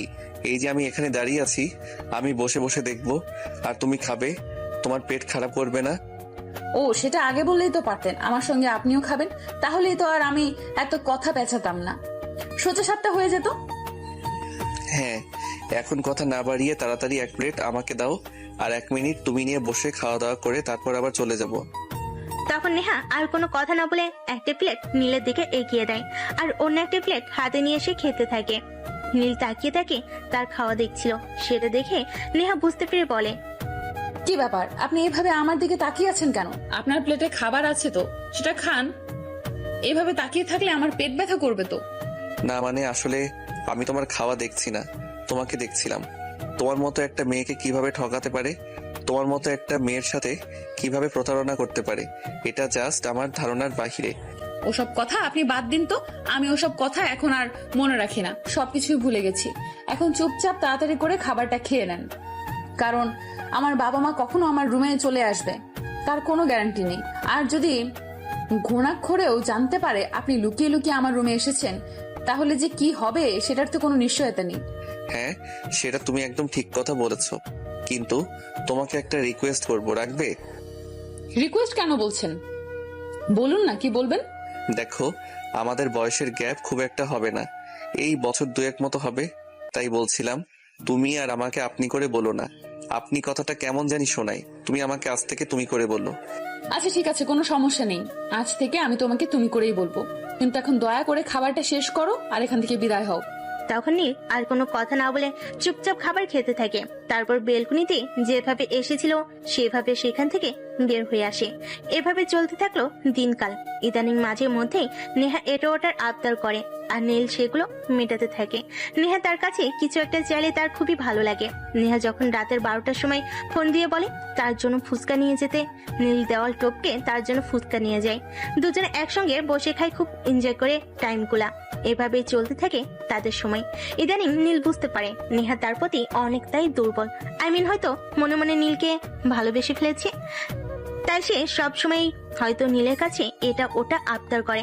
প্রায় মাস 2 পর একদিন নীল আর নেহা বাসা থেকে বের হয়েছে একটু ঘুরতে যাবে বলে। তারা একটা পার্কে এসে বসে। তখনই হঠাৎ নেহা নীলকে প্রশ্ন করে, আচ্ছা নীল, ধরো কোনো একদিন তোমার স্বপ্নের রানী, মানে তুমি যেরকম চাও আর কি সেরকম একটা মেয়ে নীল শাড়ি পরে হাতে 1 গুচ্ছ গোলাপ নিয়ে তোমার সামনে এসে দাঁড়ায় আর ভালোবাসার কথা বলে, তখন তুমি কি করবে? সেরকম কেউ আমার জীবনে আসবে না সেটা আমি জানি, কিন্তু তারপরও যদি আমার মতো আনস্মার্ট রোমান্টিক একটা ছেলেকে কেউ ভালোবাসে আর নীল শাড়ি হাতে 1 গুচ্ছ লাল গোলাপ নিয়ে প্রপোজ করতে আসে, আমি সঙ্গে সঙ্গে তাকে অ্যাকসেপ্ট করে নেব আর আমার বুকে জড়িয়ে নেব। তবে সেটা হতে হবে কোনো স্পেশাল ডেতে, যেমন আমার বার্থডে বা এরকম কোনো স্পেশাল ডেতে। তখন নীল আর কোনো কথা বলেনি। সেই দিনকার মতো ঘোরাঘুরি শেষ করে বাসায় চলে আসে। আসলে নেহা জানে তার জন্মদিন কবে। তার জন্মদিন খুব বেশি দূরে নয়, তাই তো কাছেই, আর 1 সপ্তাহ পরে। তাই সে সেই দিনটার জন্য প্রস্তুতি নিতে থাকে। এদিকে দেখতে দেখতে নীলের জন্মদিন চলে আসে। জন্মদিনের 2 দিন আগে নীল নেহাকে তার পরিবার সহ তাদের বাড়িতে ইনভাইট করে। যেহেতু নেহার বাবার সঙ্গে নীলের পরিচয় আগে থেকেই ছিল, তাই সেদিন নেহা আর তার বাবার নীলদের বাড়িতে যায়। নেহা আজ অনেক সুন্দর একটা নীল রঙের শাড়ি পরেছে, সেই সঙ্গে তার খোপায় অনেকগুলো গোলাপ ফুল গাঁথা আছে, সেজন্য সে একটু সাজগোজ করেছে। তাই সব মিলে নেহাকে একটু অন্যরকম লাগছে। এদিকে জন্মদিনের অনুষ্ঠান শুরু হয়ে গেল। নীল কেক কেটে সবাইকে খাইয়ে দিল। তখনই নেহা তার কানের কাছে মুখ নিয়ে বলল, একটু ছাদে যেতে। এই কথা বলে নেহা নীলদের ছাদে চলে আসে আর পিছন পিছন নীলও আসে। বাকি সবাই নিজের অনুষ্ঠানে মগ্ন ছিল, তাই কেউ কিছু খেয়াল করেনি। নীল যখন ছাদে আসলো তখন তার সামনে হাঁটু গেড়ে বসে 1 গুচ্ছ লাল গোলাপ নিয়ে নীলকে বলে, নীল, জীবনে হয়তো কাউকে মন থেকে ভালোবেসে উঠতে পারিনি, তাই কাউকে এমন ভাবে ভালোবাসার কথা কখনোই বলা হয়নি, কিন্তু তোমাকে দেখে আমি সত্যি ভালোবেসে ফেলেছি, একদম মন থেকে ভালোবাসা যেটাকে বলে। তাই Neel, I love you, please accept me. I love you too সোনা। আমি জানতাম তুমি আমাকে মনে মনে ভালোবেসে ফেলেছো, কিন্তু তোমার মনের কথাটা আমাকে বলতে পারছো না। আর আমি নিজের থেকে কেন বলিনি জানো? আমি যদি বলতাম তাহলে তুমি হয়তো দেমাগ দেখাতে আমাকে অ্যাকসেপ্ট করতে সময় নিতে, কিন্তু তোমার এভাবে সময় নেওয়াটা আমার মোটেও পছন্দ হতো না। তাই কৌশলে ছলে বলে তোমাকে দিয়েই বলিয়ে নিলাম। তার মানে তুমি আমার সঙ্গে চিট করেছো, তাই না? ঠিক আছে, তোমার সঙ্গে আর কোনো কথাই বলবো না। এই কথা বলে মুখটা একটা ভেঙচি মেরে নেহা সেখান থেকে চলে যেতে চাইছিল, কিন্তু নীল থাকে সেটা কিন্তু নীল তাকে সেটা করতে দিল না। পিছন থেকে নেহার হাত ধরে ফেলে আর একবারে তার বুকের সঙ্গে মিশিয়ে নিয়ে নেহার ঠোঁটের কাছে ঠোঁট দুটো রেখে বলতে থাকে, এই কোথায় যাচ্ছ তুমি? ভালোবাসার কথা বলে আমায় পাগল করে রেখে চলে যাবে আর আমি তোমাকে যেতে দিব? এটা তুমি ভাবলে কি করে? আমাকে ভালোবাসা যায়, ভুলে থাকা যায় না? এ কি করছো তুমি? ছাড়ো আমাকে, কেউ দেখে ফেলে কি হবে জানো? না ম্যাডাম, এসব বলে আমাকে কোনো লাভ হবে না, কারণ এখানে কেউ আসবে না। আমি তাদেরকে এদিক থেকে লাগিয়ে এসেছি, তাই কেউ আসার কোনো চান্স নেই। ছাড়ো তুমি, আমার খুব ভয় করছে। আমি নিঃশ্বাস নিতে পারছি না, নিঃশ্বাস নিতে কষ্ট হচ্ছে। হ্যাঁ, সেটা তুমি দেখতেই পাচ্ছি যে তোমার বুকটা ধড়ফড় করছে, কিন্তু ভালোবাসার মানুষের কাছে আসলে যে এমনটাই হয় সেটা তোমার জানা নেই। এই কথা বলে নীল তাকে আরেকটু টান দিয়ে তার কাছে টেনে নেয় আর ঠোঁটে আলতো করে একটা ভালোবাসার পরশ এঁকে দেয়। নেহা নীলের ঠোঁটের ছোঁয়া পেয়ে একদম কেঁপে ওঠে, তার সারা শরীর কাঁটা দিয়ে ওঠে। সেটা দেখে নীল বলে, এই কি হয়েছে তোমার? তুমি এভাবে কাঁপছো কেন? এখানে তো তুমি আর আমি ছাড়া অন্য কেউ নেই, এত ভয় পাওয়ার কি আছে? আমি ভয় পাচ্ছি না, তোমার ছোঁয়া পেয়ে সত্যি আমার কেমন যেন লাগছে। প্লিজ আমাকে ছেড়ে দাও, আমি আর নিতে পারছি না।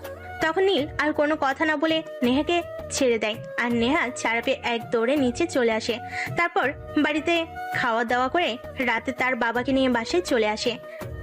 সে দেখে ছেলের জন্মদিন উপলক্ষে নীলের বাবা বাড়িতে এসেছে, তাই পরের দিন সকালবেলা তিনি নীলকে ব্রেকফাস্ট টেবিলে ডাকেন আর নীলকে বলেন, নীল, তোমাকে আমি কয়েকদিন আগে একটা কথা বলেছিলাম, সেটা তোমার মনে আছে? মানে তোমার বিয়ের বিষয়ে। এই কথা শুনে তো নীলের মাথায় একদম আকাশ ভেঙে পড়ে। কি করবে কিছু ভেবে পাচ্ছে না, কারণ সে এই মুহূর্তে নেহাকে ভালোবাসে। নেহাকে ছাড়া অন্য কাউকে বিয়ে করা তার পক্ষে সম্ভব নয়। এখন সে কি করবে কিছুই ভাবতে পারছে না। বাবাকে কি বলবে ঠিক তখনই তার বাবা আবার বলতে থাকে, নীল, কি ব্যাপার নীল, তুমি কি কিছু বলেছি? তুমি আমার কথার উত্তর দিচ্ছ না কেন? কি হয়েছে তোমার, বলো আমাকে। না বাবা, আমার কিছুই হয়নি, আমি একদম ঠিক আছি। আর তোমার কথা আমার মনে আছে, মনে থাকবে না কেন? আমি কি ভুলো মনের মানুষ নাকি? তুমি তো আমাকে বলেছিলে তোমার পরিচিত একজনের মেয়ের সঙ্গে তুমি আমার বিয়ের কথা বলেছো, যদিও সেই মেয়ের সঙ্গে এখনো পর্যন্ত তোমার, আমার বা পরিবারের কারোরই দেখা হয়নি। হ্যাঁ, একদমই তাই। আমি এবার 1 সপ্তাহের জন্য এখানে এসেছি, তাই আমি চিন্তা করছি আজ বিকালেই আমি মেয়ের বাবার সঙ্গে ফোনে কথা বলবো এবং আগামীকাল তোমাকে নিয়ে সেখানে যাব। নীলের ভয়ে হাত পা ঠান্ডা হয়ে আসছে। সে কি করবে আর কি বলবে, তাই সে কোনো কথা না বলে চুপচাপ রুমে চলে আসে। আর রুমে এসে চিন্তা করতে থাকে এই কথাটা সে নেহাকে কিভাবে বলবে, আর বলার পর নেহার রিয়াকশনটাই বা কি হবে। কিন্তু সে এসব কথা নেহাকে বলার আগে নেহা তাকে ফোন করে। নীল, সর্বনাশ হয়ে গেছে, যেটার ভয় পাচ্ছিলাম সেটাই হচ্ছে। তোমাকে তো আমি বলেছিলাম আমার বাবা ওনার পরিচিত একজনের ছেলের সঙ্গে আমার বিয়ের সম্বন্ধ করেছেন, আর আজকে নাকি ওই লোক আমার বাবাকে ফোন করেছে, আগামীকাল নাকি আমাকে দেখতে আসবে। এখন আমি কি করব বলো, আমি কিছু ভেবে পাচ্ছি না। নীল প্লিজ কিছু একটা করো, আমি কিছু ভাবতে পারছি না। কি বলছো? আমি তো কিছুই বুঝতে পারছি না। আমিও তো ভাবছিলাম তোমাকে ফোন করব, আমিও তো সেই একই সমস্যায় পড়ে গেছি। আমি তো তোমাকে বলেছিলাম আমার বিয়ে হতে পারে, কারণ আমার বাবা ওনার পরিচিত একজনের মেয়ের সঙ্গে আমার বিয়ের সম্বন্ধ করছেন। আর গতকাল যখন আমার বাবা বাড়িতে আসছেন, আজকে সকালে আমাকে এই কথাটা বলেন। এখন কি হবে কিছুই তো বুঝতে পারছি না। আমি যদি তোমাকে না পাই তাহলে কিন্তু আমি সত্যি নিজেকে শেষ করব, কারণ নীলাইকে হয়তো আমি ভালোবাসিনি, কিন্তু তোমাকে আমি অনেক ভালোবাসি। তোমাকে ছাড়া আমার জীবন অসম্পূর্ণ। আমিও তো তোমাকে অনেক ভালোবাসি, তোমাকে ছাড়া কি আমি থাকতে পারবো? সেটা তুমি বুঝতে পারো না। ঠিক আছে, মাথা ঠান্ডা করো, আমাকে একটু ভাবতে দাও। তখন নেহা চুপচাপ ফোন কানে ধরে বসে থাকে আর এদিকে কিছুক্ষণ পর নীল বলতে থাকে, আমার জন্য আমি কিছু করতে পারবো কিনা এখনো বলতে পারছি না, তবে তোমাকে একটা কথা বলি, শোনো। তুমি যদি এই আইডিয়াটা কাজে লাগাও তাহলে 100% কাজ হবে। কি আইডিয়া? দেরি করছো কেন, বলো আমাকে। পাত্রপক্ষ যখন তোমাকে দেখতে আসবে, তোমাকে যখন তাদের সামনে নিয়ে যাওয়া হবে, তখন তুমি সবার সামনে বলে দেবে তোমার বাবা তোমাকে জোর করে বিয়ে দিতে চাইছেন। তোমার এই বিয়েতে কোনো মত নেই, তুমি অন্য একটা ছেলের সঙ্গে সম্পর্কে আসছো।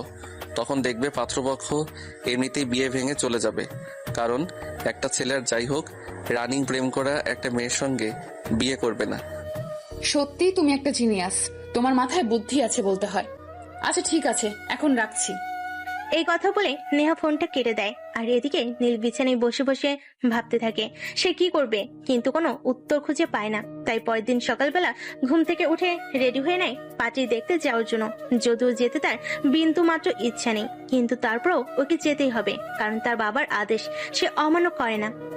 সকাল 10টা নাগাদে নীল আর তার বাবা রেডি হয়ে বাসা থেকে বের হয়। ড্রাইভার গাড়ি চালাচ্ছে, সে আর তার বাবা পেছনে বসে আছে। সে অনেকটা মনমরা হয়ে বসে আছে। এটা থেকে তার বাবা বলে, কি ব্যাপার নীল, কি হয়েছে তোমার? তুমি এইভাবে মনমরা হয়ে বসে আছো কেন? তোমাকে এভাবে মনমরা হয়ে বসে থাকলে দেখতে আমার ভালো লাগে না। কই বাবা, কিছুই হয়নি। আসলে প্রথমবার বিয়ের পাত্রী দেখতে যাচ্ছি তো, তাই একটু নার্ভাস লাগছে, অন্য কোনো কিছু হয়নি।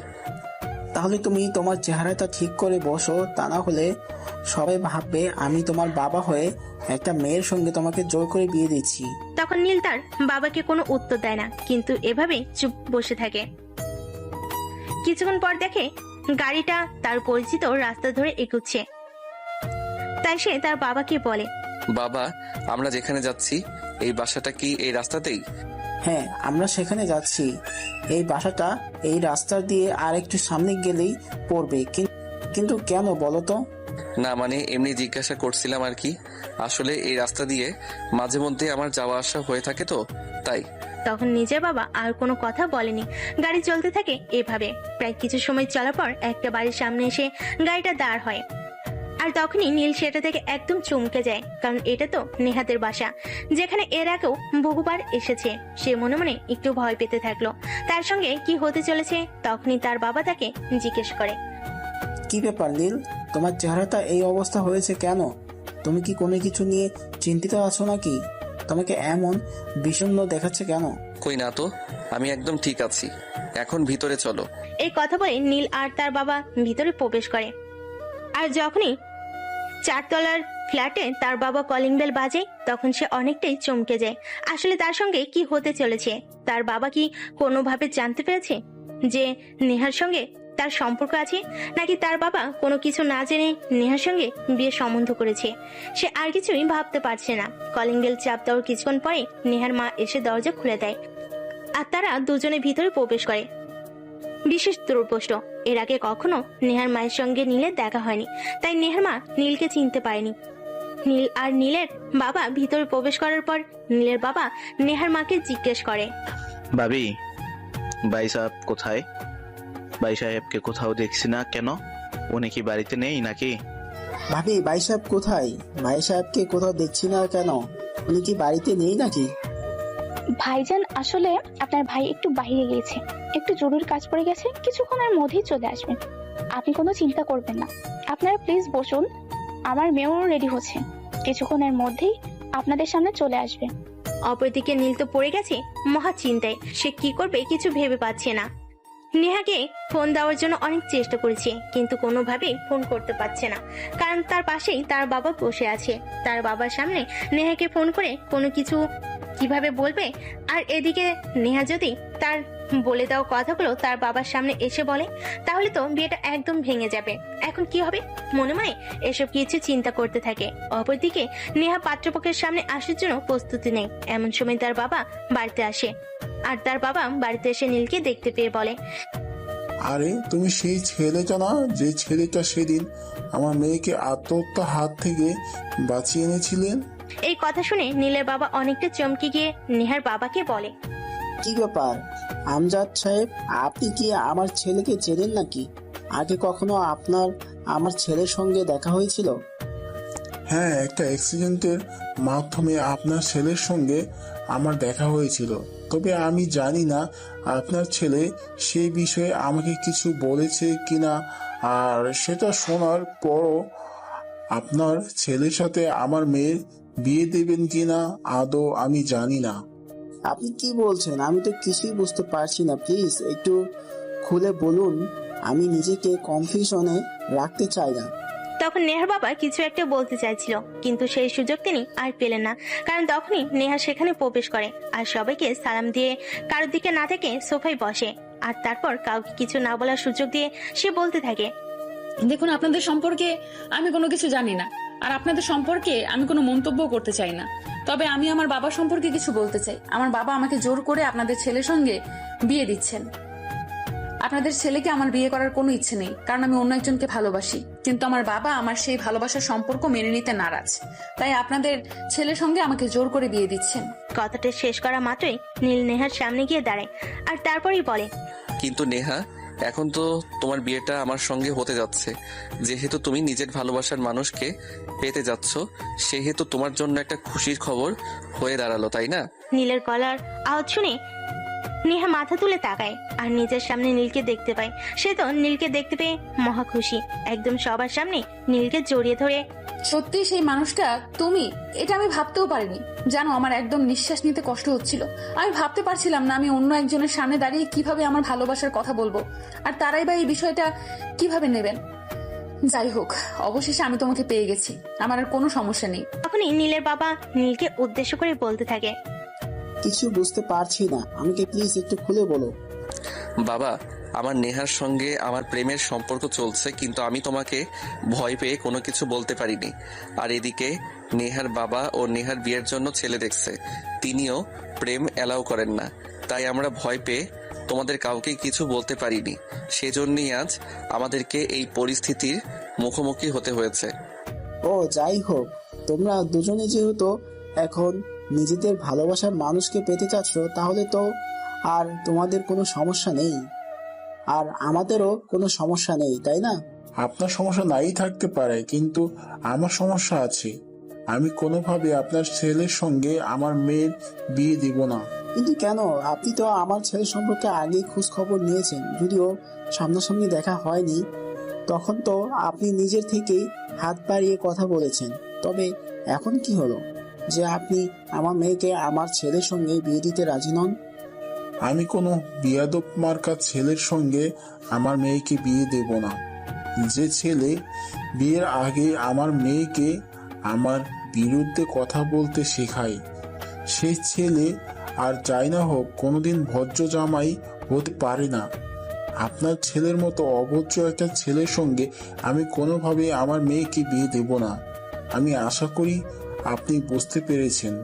এখন আপনারা বাবা ছেলে দুজনেই আসতে পারেন।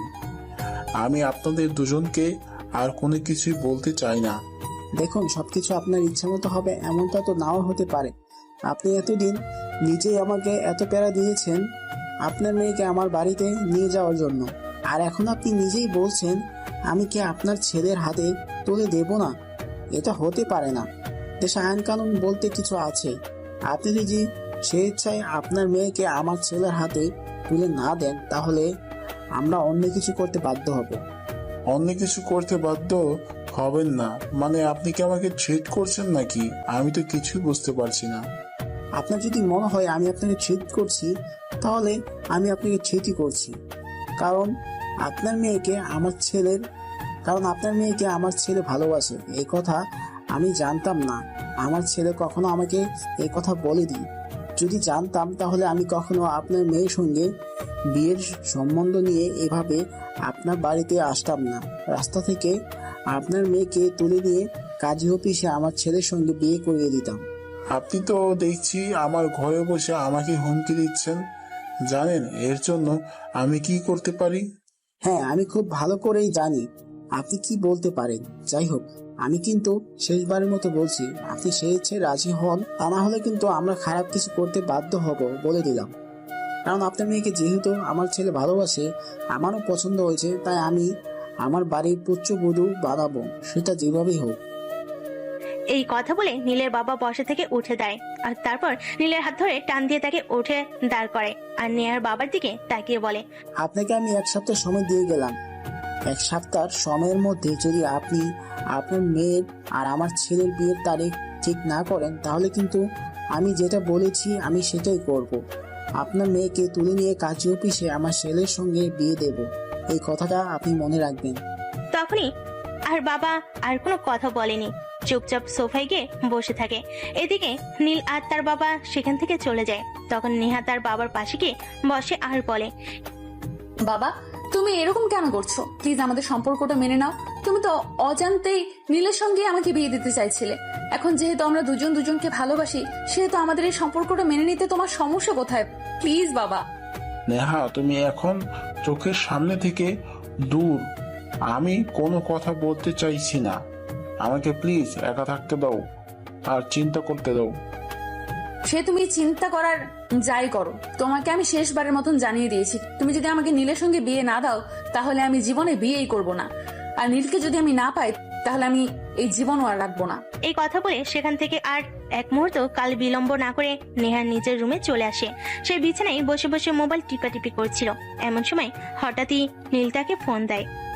কি ব্যাপার নেহা, কি করছিলে? অবশেষে তোমার সঙ্গে আমার বিয়েটা হতে চলেছে, এখন তোমার কেমন লাগছে? কেমন লাগছে সেটা এখনো বলতে পারছি না, কারণ আমার বাবা তো এখনো রাজি হলো না তোমার সঙ্গে আমাকে বিয়ে দিতে।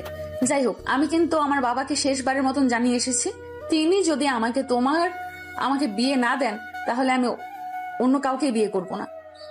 আরে বাবা, তুমি কত চিন্তা করো না। তোমার বাবা আজ না হোক কাল তোমাকে আমার হাতে তুলে দেবেন, আর এটা আমি 100% গ্যারান্টি দিয়ে বলতে পারি। তার কারণ হলো আমি আমার বাবাকে জানি, আমার বাবা যখন কোনো কাজে হাত দেন সেই কাজে তিনি সফল হয়েই ফিরেন। হ্যাঁ, আমিও আল্লাহ পাক রাব্বুল আলামিনের কাছে এটাই চাই যে আমাদের ভালোবাসা যেন পরিপূর্ণতা পায়। আমাদের ভালোবাসা যদি পরিপূর্ণতা না পায় তাহলে আমার মতো দুঃখী মানুষ এই পৃথিবীতে আর একটাও থাকবে না। হয়েছে, এখন ওইসব কথা বাদ দাও, একটু আমাকে খুশি করো। মানে তুমি কি বলতে চাইছো? আমি তো কিছুই বুঝতে পারছি না। আমি তোমাকে কিভাবে খুশি করব? ন্যাকা একদম ছোট বাচ্চা সাজার চেষ্টা করছে, তাই না? একদম এসব ন্যাকামি আমার কাছে করবে না, যেটা বলছি সেটাই করো, তা না হলে কিন্তু আমি ফোন কেটে দেব আর কখনো তোমার সঙ্গে কোনো যোগাযোগ করব না। তখন নেহা নীলকে মোবাইলের মাধ্যমে একটা পাপ্পি দেয়। আর না, সেটা আগেই বুঝতে পেরেছিল, কিন্তু একটু ফাজলামো করছিল আর কি। যাই হোক, এরপর চলে গেল আরো বেশ কিছুদিন।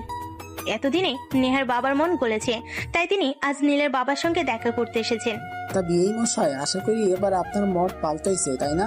এবার মত তো পাল্টাতেই হবে, তা না হলে যে আমার মেয়ে অন্য কাউকে বিয়েও করবে না, কারণ সে আমার ছেলেকে ভালোবাসে। তাছাড়া আমি একটা বিষয় জানি না, ভালোবাসা ছাড়া মানুষ থাকতে পারে না। তাই আমি আমার মত পাল্টে বাধ্য হলাম, যাতে আমার মেয়ে আর আপনার ছেলে দুজনেই খুব ভালো থাকতে পারে। সেটা তো আপনাকে আমি আরো আগেই বলেছিলাম, কারণ আমি খুব ভালো করেই জানি। আর যাই হোক, এই যুগের ছেলেমেয়েরা পরিবারের কথা চিন্তা করে নিজের ভালোবাসাকে কুরবানি করবে না।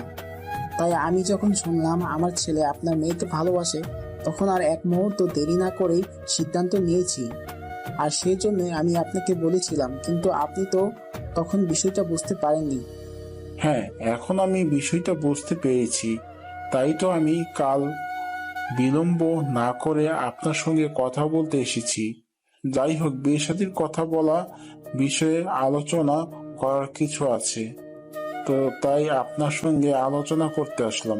হ্যাঁ সেটাই। আচ্ছা আমরা তাহলে বিয়ের ডেটটা তাহলে আমরা বিয়ের ডেটটা কবে ফাইনাল করতে পারি? আমার কিন্তু তাড়াতাড়ি তারিখ চাই, কারণ আপনার মেয়েকে ছেলের বউ হিসাবে আমার ভীষণ পছন্দ হয়েছে। তাই আমি তাড়াতাড়ি আপনার মেয়েকে আমার বাড়িতে নিয়ে আসতে চাই। আপনি চাইলে আগামী সপ্তাহে তারিখ রাখতে পারেন। আগামী সপ্তাহে আমি একদম ফ্রি আছি, আমার কোনো সমস্যা নেই। আরে আপনি কি বলছেন? আগামী সপ্তাহে কেন? আগামী সপ্তাহে তো অনেক দেরি হয়ে যাবে। আমি তো চাইছিলাম 2-1 দিনের মধ্যে আপনার মেয়েকে আমাদের বাড়িতে নিয়ে আসতে। এভাবে হয় নাকি? আপনি তো জানেন বিয়ে শাদীর ব্যাপার স্যাপার, কেনাকাটা, অ্যারেঞ্জমেন্ট বলে একটা বিষয় আছে, একটু তো সময় লাগবেই, তাই না? ওই সব কিছু আমার উপর ছেড়ে দিন। কেনাকাটা আর অ্যারেঞ্জমেন্ট ওইসব কিছু নিয়ে আপনাকে কোনো চিন্তা করতে হবে না, যা করার আমি করব। আর আমার কোনো কাজ করতে খুব একটা সময় লাগবে না। সেটা বললে হয়, হাজার হোক আমি মেয়ের বাবা, তাছাড়া আপনাদেরও একটা ডিমান্ড থাকতে পারে, তাই সবকিছু মিলিয়ে একটু তো সময় লাগবেই। ও আচ্ছা, তাহলে আমি এত করে আসল বিষয়টা বুঝতে পেরেছি, কিন্তু আপনাকে খুব দুঃখের সহিত জানাতে হচ্ছে, আমরা সেই পরিবার নিয়ে, যে পরিবার বিয়ের সময় মেয়ের বাড়ি থেকে যৌতুক নেই, আমরা সুস্থ সবল খেটে খাওয়ার মানুষ। আমরা নিজের উপর চলতে পারি, আমাদের অন্যের উপার্জনের উপর ডিপেন্ড করতে হয় না। তাই ওইসব কিছু নিয়ে আপনার চিন্তা করার কোনো কারণ নেই। আপনি নিশ্চিন্ত মনে বিয়ের জন্য কোনো প্রস্তুতি নিন। আমরা আগামী পরশুদিন আপনার মেয়েকে আনতে যাব। মানে এসব আপনি কি বলছেন? এত তাড়াতাড়ি বিয়ের আয়োজন হতে পারে নাকি? আত্মীয় স্বজন আছে, তাদেরকে ইনভাইট করতে হবে। তাছাড়াও গোছ কাছের একটা ব্যাপার আছে না? আপনাকে বললাম তো, এত চিন্তা করার কোনো কিছুই নেই। আপনার শুধু আপনার আত্মীয় স্বজন যাদের দাওয়াত করবেন তাদের দাওয়াত দিয়ে দিন, তাতেই হবে। অন্য কোনো কিছু আপনাকে ব্যবস্থা করতে হবে না, যা করার আমিই করব। তারপর সেদিনের মতো বিয়ের আলোচনা শেষ হয়। আর তখনই নীলের বাবা নীলের রুমে যায় আর বলে, মাই ডিয়ার ফ্রেন্ড, তোমার বিয়ে একদম পাকা হয়ে গিয়েছে। এইমাত্র তোমার শ্বশুর মশাই আমার সঙ্গে কথা বলতে এসেছিল। তুমি সত্যি বলছো বাবা? আমি তো একদম বিশ্বাসই করতে পারছি না। আর বাবা রাজি হবে না আগে আমার হাতে তুলে দিতে? এটা তো আমার কাছে জাস্ট কল্পনার মতো মনে হচ্ছে। থ্যাংক ইউ মামা, থ্যাংক ইউ সো মাচ। তোমার জন্যই হয়তো আজ আমার ভালোবাসা সফল হতে যাচ্ছে। তোমাকে কি বলে ধন্যবাদ দেব সেই ভাষা আমার জানা নেই। তারপর নীলের বাবা সেখান থেকে চলে যায়। আর নীল তখনই মোবাইলটা বের করে নেহাকে ফোন দেয়, এই খুশির খবরটা দেয়। এই কথা শুনে নেহা নীলকে বলে, জানো নীল, আমি সত্যিই বিশ্বাস করতে পারছি না অবশেষে আমার বাবা আমাদের ভালোবাসার সম্পর্ক মেনে নিচ্ছেন। কারণ আমি কখনো আমার বাবাকে নিজের মতের বিরুদ্ধে গিয়ে কোনো কাজ করতে দেখিনি। মনে যখন যেটা হয়েছে উনি তখন সেটাই করেছেন, কিন্তু আজ কিভাবে তোমার বাবার সিদ্ধান্তের কাছে হেরে গিয়ে তিনি নিজের মত পাল্টেছেন। সোনা, তুই তো একজন বাবা, তাই তিনি খুব ভালো করেই জানেন ওনার সন্তান কোথায় ভালো থাকবেন, আর সেজন্য তিনি হয়তো এরকম একটা সিদ্ধান্ত নিয়েছেন। নয়তো হয়তো কোনোদিনই তোমাকে আমার হাতে তুলে দিতেন না। যাই হোক, ওসব কথা এখন বাদ দাও। এখন তুমি আমাকে এইটা বলো যে তোমার আর আমার বিয়েটা অবশ্যই হতে চলেছে, সেটা শুনে তোমার কেমন ফিল হচ্ছে? আমার তো মনে হয় তুমি অমাবস্যার রাতকে জিজ্ঞাসা করছো পূর্ণিমার চাঁদ পেয়ে তোমার কেমন লাগছে। তারপর নেহা নীল প্রেমালাপ করতে থাকে। এভাবে দেখতে দেখতে তাদের বিয়ের দিনগুলো ঘনিয়ে এলো। আজ তাদের বিয়ের কাজ সম্পন্ন হয়েছে। নেহাকে নীলদের বাড়িতে নিয়ে আসা হয়েছে। সারা বাড়ি ফুলের গন্ধ মম করছে। দূর থেকে বোঝা যাচ্ছে বিয়ে বিয়ে আবাস। নেহা বাসর ঘরে নীলের জন্য অপেক্ষা করছিল। রাত প্রায় 11টার মতো হবে। নীল আস্তে করে প্রবেশ করে রুমে, এসে দরজাটা লাগিয়ে দেয়। নেহা তখন খাট থেকে নেমে নীলাকে সালাম করে। আরে আরে, এসব কি করছো তুমি? তুমি আমাকে পায়ে হাত দিয়ে সালাম কেন করছো? তুমি আমার একমাত্র ভালোবাসা। তোমার জায়গা আমার পায়ে নয়, আমার বুকে। এই কথা বলে নীল নেহাকে টেনে দাঁড় করায় আর তার বুকের সঙ্গে জড়িয়ে নেয়। তখনই নেহা হাউমাউ করে কেঁদে ওঠে। তখন নীল নেহাকে বলে, কি ব্যাপার নেহা, কি হয়েছে? এখন আবার তুমি কান্না করছো কেন? আমরা তো এখন দুজন দুজনকে পেয়ে গেছি। আজ তো আমাদের অনেক খুশি থাকার কথা, কিন্তু তোমার চোখে পানি কেন? এটা কষ্টের পানি নয়, এটা ভালোবাসার মানুষকে নিজের করে পাওয়ার পানি। অবশেষে আমি তোমাকে আমার করে পেয়েছি, সেই খুশিতে আমার চোখে পানি এসে গেছে। আমি কোনোভাবেই নিজেকে কন্ট্রোল করতে পারছি না। হয়েছে মাই ডিয়ার সুইটহার্ট, এখন এসব কথা বাদ দাও। আজ আমাদের বাসর রাত, আজ কিন্তু আমাকে খুশি করতেই হবে। মানে তুমি কি বলতে চাইছো? আমি তো কিছুই বুঝতে পারছি না। তোমাকে আমি কিভাবে খুশি করব? অসহ্য, তুমি তো দেখছি কিছুই জানো না, নাকি সবকিছু জেনেও কোনো কিছু না জানার ভান করছো? সবকিছু জানলেই কি আমাকে স্টার্ট করতে হবে এমন কোনো হাদিস আছে নাকি? আপনি কি করবেন, যা করার আপনাকেই করতে হবে। ওরে চালাক, তার মানে আমাকে বোকা বানানো করছিল, তাই না? তুমি সবকিছুই জানো, কিন্তু সবকিছু জেনেও কোনো কিছু না জানার ভান করছিলে, তাই তো? হ্যাঁ, আমি সবকিছুই জানি, কিন্তু সবকিছু জানি বলেই কি আমাকে সবকিছু করতে হবে নাকি? তুমি আছো কি করতে? তুমি আমার বর, যা করার তোমাকেই করতে হবে। ওকে মাই ডিয়ার, কোনো সমস্যা নেই। তুমি যখন চাইছো আমি শুরু করি, তাহলে আমি শুরু করছি। এই কথাটা বলে নীল নেহাকে কোলে তুলে নেয় আর বিছানার উপর শুয়ে দেয়। নীল আস্তে আস্তে নেহার দিকে এগুচ্ছিল। তখনই নেহা নীলকে ধাক্কা দিয়ে সরিয়ে দিয়ে বলে, এই কি করছো তুমি? আজ আমাদের বাসর রাত, আর বাসর রাত শুরু করার আগেই আল্লাহ তাআলার কাছে 2 রাকাত নফল নামাজ পড়ে শুকরিয়া আদায় করতে হয়, সেটা তুমি জানো না? জানি না, তবে শুনেছিলাম, কিন্তু তোমাকে এতটা কাছে পেয়ে আমি নিজেকে কন্ট্রোল করতে পারছি না। ওসব কথা বলে কোনো কাজ হবে না। এখন চুপচাপ ফ্রেশ হয়ে আসো, দুজন একসঙ্গে নামাজ পড়বো। আমি ফ্রেশ হয়ে আসবো, আর তুমি কি করবে তোমাকে ফ্রেশ হতে হবে না। তুমিও জানো, দুজনে একসঙ্গে ফ্রেশ হয়ে এসে তারপরে নামাজ পড়বো। তখনই নীল আর নেহার দুজনে একসাথে ওয়াশরুমে ঢুকে তারপর ফ্রেশ হয়ে অজু করে নামাজ পড়তে বসে। নামাজ শেষে নেহা আল্লাহর কাছে অনেক কান্নাকাটি করে।